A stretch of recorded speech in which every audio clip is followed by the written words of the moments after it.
Hi hello ನಮಸ್ಕಾರ. ಎಲ್ಲರೂ ಹೇಗಿದ್ದೀರಾ? ನಾನಂತೂ ತುಂಬಾ ಚೆನ್ನಾಗಿದ್ದೀನಿ. ಇವತ್ತು ನಾನು ಎಲ್ಲಿ ಹೋಗ್ತೀನಿ, ಏನು ಮಾಡ್ತೀನಿ ಅನ್ನೋದನ್ನ ನಿಮ್ಮ ಜೊತೆ ಹಂಚ್ಕೊಳಕ್ಕೆ ಇಷ್ಟಪಡ್ತೀನಿ. ಅಮ್ಮನಿಗೆ ಹುಷಾರಿಲ್ಲ, ಹಂಗಾಗಿ ಹಾಸ್ಪಿಟ್ಲಿಗೆ ಹೋಗ್ತಾಯಿದ್ದೀವಿ. ಅಲ್ಲಿ ಹೋದ್ಮೇಲೆ ಏನೇನಾಗುತ್ತೆ, ಏನೆಲ್ಲ ನಡೆಯುತ್ತೆ ಅನ್ನೋದನ್ನ ನಿಮಗೆ ನಾನು ತಿಳಿಸ್ತಾ ಹೋಗ್ತೀನಿ ಗೈಸ್.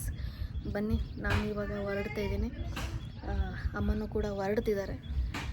ಸೊ ಅಲ್ಲಿಗೆ ನನ್ನ ತಂಗಿ ಗಂಡ ಅವರು ಬರ್ತಿದ್ದಾರೆ. ಹೋಗೋಣ, ಎಲ್ಲರೂ ಹೋಗಿ ಅಲ್ಲಿ ಏನಾಗುತ್ತೆ ಅಂತ ತಿಳಿಸ್ತೀನಿ. ಓಕೆನಾ? ಓಕೆ, ಒಳಗೆ ಹೋಗಿ ನೋಡ್ತಿದ್ದೀನಿ. ನನ್ನ ತಂಗಿ ಆಲ್ರೆಡಿ ಬಂದ್ಬಿಟ್ಟವಳೆ.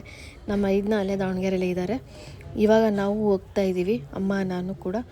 ಅಮ್ಮ ಫುಲ್ ಸುಸ್ತಾಗಿಬಿಟ್ಟಿದ್ದಾರೆ ಪಾಪ. ಏನಾದರೂ ಅಲ್ಲಿ ಮೆಡಿಷನ್ಸು ಅಥವಾ ಏನಾದರೂ ತೊಗೊಳೋದಕ್ಕೆ ಒಂದು ಚೀಲ ಬೇರೆ ಕೈಯಲ್ಲಿ ಹಿಡ್ಕೊಂಡಿದ್ದಾರೆ. ನಾವಿವಾಗ ಹೊರಡ್ತಾ ಇದ್ವಿ ಗೈಸ್. ಅಮ್ಮನಿಗೆಲ್ಲ ಆಲ್ರೆಡಿ ನಾನು ತೋರಿಸ್ಕೊಂಡು ಬಂದಿದ್ದೆ. ಇವತ್ತು ಟ್ರೀಟ್ಮೆಂಟು ಅಥವಾ ಆಪ್ರೇಷನ್ ಮಾಡ್ತಾರೋ ಗೊತ್ತಿಲ್ಲ, ಎರಡಕ್ಕೂ ಸರಿಯಾಗಿ ನಾವಿವಾಗ ಹೋಗ್ತಾಯಿದ್ದೀವಿ. ಬನ್ನಿ, ನೆಕ್ಸ್ಟ್ ಹೋಗ್ತಾ ನಿಮಗೆ ಹೇಳ್ತಾ ಹೋಗ್ತೀನಿ ಗೈಸ್. ಬನ್ನಿ. ಕೊನೆಗೂ ಹಾಸ್ಪಿಟ್ಲ್ ಹತ್ರ ಬಂದಾಯಿತು. ಇಲ್ಲಿ ಹತ್ರದಲ್ಲಿ ಒಂದು ದೇವಸ್ಥಾನ ಇತ್ತು. ಅಮ್ಮನ್ನ ಹಾಸ್ಪಿಟ್ಲಲ್ಲಿ ಅಡ್ಮಿಟ್ ಮಾಡಿ ಸ್ವಲ್ಪ ದೇವ್ರ ದರ್ಶನ ಮಾಡಿಕೊಂಡು ಅಮ್ಮನಿಗೆ ಒಳ್ಳೆಯದಾಗಲಿ ಅಂತ ಹೇಳ್ತಾ ಒಂದು 5-10 ನಿಮಿಷ ದೇವಸ್ಥಾನದಲ್ಲಿ ಕೂತ್ಕೊಂಡು ನಾನು ಇವಾಗ ಹೊರಡ್ತಾ ಇದ್ದೀನಿ ಗೈಸ್. ಓಕೆ, ದೇವಸ್ಥಾನದಿಂದ ಮತ್ತೆ ನಾನು ಹಾಸ್ಪಿಟ್ಲಿಗೆ ಹೋದೆ. ಅಲ್ಲಿ ಅಮ್ಮನ ಆಪ್ರೇಷನ್ನಿಗೆ ಒಳಗೆ ಕರ್ಕೊಂಡೋಗಿದ್ರು. ಓಕೆ, ತುಂಬಾ ಭಯ ಆಗ್ತಿದೆ. ಆಪ್ರೇಷನ್ ನಡೀತಿದೆ. ಫಸ್ಟ್ ಟೈಮ್ ಅಮ್ಮ ಹಾಸ್ಪಿಟಲಲ್ಲಿ ಅಡ್ಮಿಂಟಾಗಿ ಟ್ರೀಟ್ಮೆಂಟ್ ತೊಗೊತಿರೋದು. ಅವರ ಜೀವನದಲ್ಲಿ ಒಂದು ಇಂಜೆಕ್ಷನ್ ಮಾಡಿಸ್ಕೋಬೇಕು ಅಂದರೂ ಹೆದರ್ತಾಯಿದ್ರು. ಯಾವ ತಾಯಿಯರಿಗೂ ಯಾವ ತಂದೆ ತಾಯಿಗೂ ಈ ಥರ ಆಗಬಾರ್ದು. ಬಟ್ ಇನ್ನೊಂದು 5-10 ನಿಮಿಷ ಅಂತ ಹೇಳಿದ್ದಾರೆ. ಆಪ್ರೇಷನ್ ಮುಗಿಸ್ಕೊಂಡು ಹೊರಗೆ ಬರ್ತಾರೆ. ಬನ್ನಿ ನೋಡುವ. ಓಕೆ, ಆಪ್ರೇಷನ್ ಮುಗೀತು. ಅಮ್ಮನ್ನ ಕರ್ಕೊಂಬಂದು ವಾಡಿಗೆ ಇದು ಮಾಡಿದ್ದಾರೆ. ಬೆಳಗ್ಗೆಯಿಂದ ನೈಟಿಂದ ಏನೂ ತಿಂದಿರಲಿಲ್ಲ, ಹಂಗಾಗಿ ನಮ್ಮ ಇದನ್ನ ಅಲ್ಲಿದ್ದ. ನಾನು ಹೋಟೆಲಿಗೆ ಬಂದು ಒಂದು ಸ್ವಲ್ಪ ಏನಾದ್ರು ತಿನ್ಕೊಂಡು ಹೋಗೋಣ ಅಂತ ಹೋಟೆಲಿಗೆ ಬಂದಿದ್ದೀನಿ. ಆರ್ಡ್ರ್ ಮಾಡಿದ್ದೀನಿ, ಇನ್ನೂ ತಂದು ಕೊಟ್ಟಿಲ್ಲ, ಮುಗಿಸ್ಕೊಂಡು ಹೋಗೋಣ. ಓಕೆ, ಅಮ್ಮನ್ನ ನಾನು ತಿಂಡಿ ತಿಂದ್ಕೊಂಡು ಅಮ್ಮನ ಡಿಸ್ಚಾರ್ಜ್ ಮಾಡಿದರು. ಹಂಗಾಗಿ ಅಮ್ಮನ್ನ ಆಟೋದಲ್ಲೇ ನಾನು ಕರ್ಕೊಂಬರ್ತಿದ್ದೀನಿ. ಅಮ್ಮನಿಗೆ ಹೇಳಿದೆ ಕಾರ್ ಮಾಡ್ತೀನಿ ಅಂತ, ಬಟ್ ಅಮ್ಮ ಬೇಡ ಆಟೋದಲ್ಲೇ ಹೋಗೋಣ ಅಂತಂದರು. ಅಮ್ಮ ಇವಾಗ ಒಂದು ಸ್ವಲ್ಪ ಪರವಾಗಿಲ್ಲ. ಬಟ್ ಇನ್ನೊಂದು 2 ದಿನ ಬಿಟ್ಟು ಮತ್ತೆ ನಾವು ಹಾಸ್ಪಿಟ್ಲಿಗೆ ಹೋಗಬೇಕು. ಮತ್ತೆ 2 ದಿನ ಬಿಟ್ಟು ಮತ್ತೆ ಹಾಸ್ಪಿಟ್ಲಿಗೆ ಹೋಗಬೇಕು. ಏನು ಹೇಳಬೇಕೋ ಗೊತ್ತಾಗ್ತಿಲ್ಲ. ಮನೆಯಲ್ಲಿ ಯಾರಿಗೂ ನೆಮ್ಮದಿನೇ ಇರಲಿಲ್ಲ. ಅಪ್ಪಾಜಿ ಬೇರೆ ಹುಷಾರಿಲ್ಲ.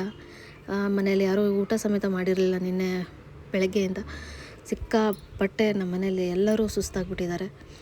ಇವತ್ತು ಮನೆಗೆ ಹೋಗಿ ಅಮ್ಮನ್ನ ತೋರಿಸ್ಬೇಕು ಅಪ್ಪಾಜಿಗೆ. ಮನೆಗೆ ಬಂದ್ವಿ ಅಂತೂ ಇಂತೂ.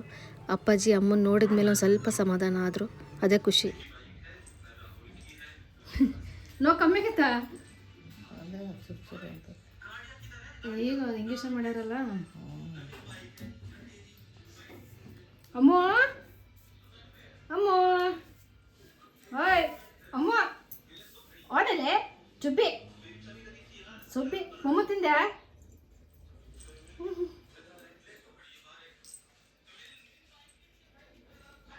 ಓಯ್ ಗುಂಡಿ, ಓಯ್ ಅಮ್ಮ.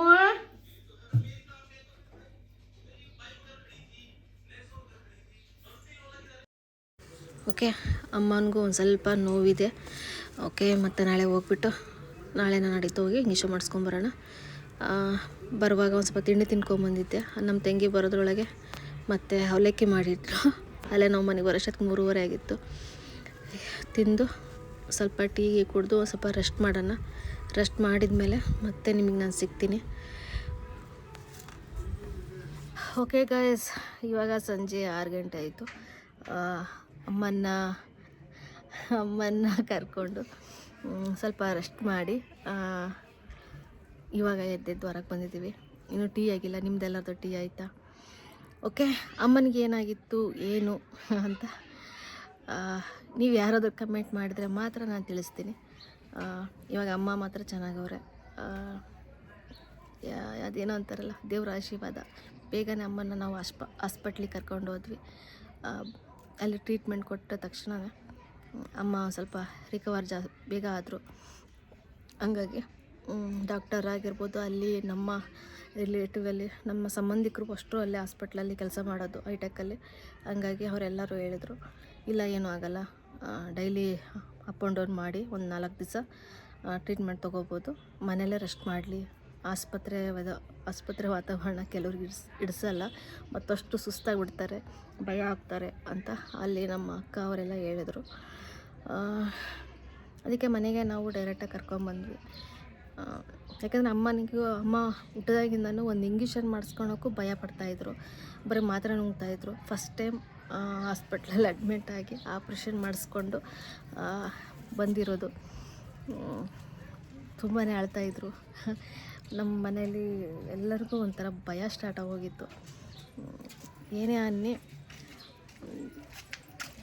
ದೊಡ್ಡವರಿಗೆ ಏನೂ ಆಗಬಾರ್ದು ಗೈಸ್, ದೊಡ್ಡವ್ರಿಗೆ ಏನೂ ಆಗಬಾರ್ದು, ನಮಗೇನಾರ ಆಗಲಿ, ಬಟ್ ದೊಡ್ಡವ್ರಿಗೆ ಮಾತ್ರ ಯಾವುದೇ ಕಾರಣಕ್ಕೂ ಏನೂ ಆಗಬಾರ್ದು. ಅವ್ರಿಗೇನಾದರೂ ಆದರೆ ತಡ್ಕೊಳ್ಳೋ ಶಕ್ತಿ ನಮಗಿಲ್ಲ. ಏನಂತಾರಲ್ಲ, ನಿನ್ನೆ ಬೆಳಗ್ಗೆಯಿಂದ ನಮ್ಮ ಮನೇಲಿ ನಾನು, ನನ್ನ ತಂಗಿ, ನನ್ನ 2 ಮಕ್ಕಳು, ನಮ್ಮಪ್ಪ ಯಾರಿಗೂ ನೆಮ್ಮದಿ ಇಲ್ಲ ಗೈಸ್. ನಮ್ಮಮ್ಮನೇ ನಮ್ಮ ಮನೇಲಿ ಮೇನ್ ಪಿಲ್ಲರು. ಅವ್ರಿಗೆ ಈ ಥರ ಆದರೆ ನಾವೆಲ್ಲ ಹೆಂಗೆ ತಡ್ಕೋಬೇಕು? ಏನೋ ದೇವ್ರ ಆಶೀರ್ವಾದದಿಂದ ಎಲ್ಲ ಸುಸೂತ್ರವಾಗಿ ನಡೀತು. ಆಪ್ಷನ್ನು ಕೂಡ ಆಯಿತು. ಬಟ್ ಮಧ್ಯಾಹ್ನಕ್ಕೆ ನಾವು ಡಿಸ್ಚಾರ್ಜ್ ಮಾಡ್ಕೊಂಡು ಮಧ್ಯಾಹ್ನ 3 ಗಂಟೆಗೆ ಬಂದ್ವಿ. ಇವಾಗ ಅಮ್ಮ ಪರವಾಗಿಲ್ಲ, ಚೆನ್ನಾಗವ್ರೆ. ಓಕೆ, ನಾನು ಇಲ್ಲಿಗೆ ನನ್ನ ಲಾಗ್ನ ಮುಗಿಸ್ತೀನಿ ಗೈಸ್. ನೆಕ್ಸ್ಟ್ ಲಾಗಲ್ಲಿ ಸಿಗ್ತೀನಿ. ಪ್ಲೀಸ್ ಎಲ್ಲರಿಗೂ ಹೇಳೋದೊಂದೇ, ಸಬ್ಸ್ಕ್ರೈಬ್ ಮಾಡ್ಕೊಳ್ಳಿ, ಲೈಕ್ ಮಾಡಿ, ಶೇರ್ ಮಾಡಿ ಅಂತ ಕೇಳ್ತಾ ಇಲ್ಲಿಗೆ ನನ್ನ ಲಾಗ್ನ ಮುಗಿಸ್ತೀನಿ. ನೆಕ್ಸ್ಟ್ ಲಾಗಲ್ಲಿ ನಿಮಗೆ ಸಿಗ್ತೀನಿ ಗೈಸ್.